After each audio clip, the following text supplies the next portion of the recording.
बढ़ने की बहुत वजह हो सकती है।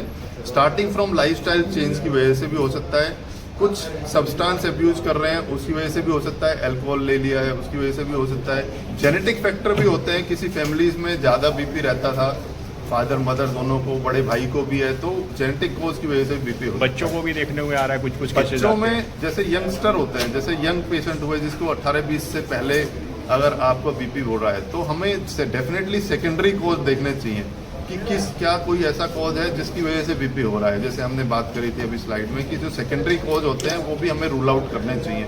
कई बार क्या होता है, कोऑक्टेशन ऑफ अरोटा है, मतलब हार्ट के आगे जो नस मेन निकलती है उसमें अगर स्टेनोस्ट है वो बीपी बढ़ा के रखता है और आप उसको खोल देते हैं तो ठीक हो जाता है। कई बार किडनी की नसें ठीक नहीं बनी है या ब्लॉक है तो बीपी बढ़ा हुआ हो सकता है। कई बार किडनी ही सिंगल है और दूसरी साइड वाली भी कम काम कर रही है, वो भी सिम्टम बीपी लेके आएगा, जांच करेंगे तो पता चलेगा किडनी वीक है। तो सेकेंडरी हाइपरटेंशन मेन कोज होता है यंगस्टर के अंदर, जो आप बच्चों की वजह से बात कर रहे हैं। होना चाहिए कि हाँ मैं अपने आप को स्वस्थ रखना चाहता हूँ। उसके बाद से शुरू होता है कि हम अपना एक्सरसाइज रेगुलर करें, डेली मॉर्निंग में बाहर निकलें, आधा पौन घंटे के लिए कुछ भी एक्सरसाइज करें, रनिंग करें, साइकिलिंग, स्विमिंग, जॉगिंग और स्ट्रेचिंग, योगा, मेडिटेशन, ये सब आधा पौन घंटा शरीर को जरूर दें।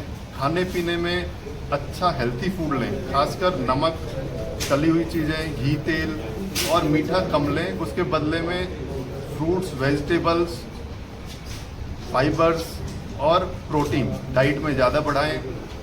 बीच बीच में अपना मेंटल हेल्थ को ठीक रखने के लिए आप खेल भी, दोस्तों के साथ खेल भी सकते हैं, जिसकी वजह से भी हाइपरटेंशन, डायबिटीज़ और हार्ट की बीमारी कम हो सकती है। अपना स्ट्रेस लेवल कम रखना है, खुश रहना है।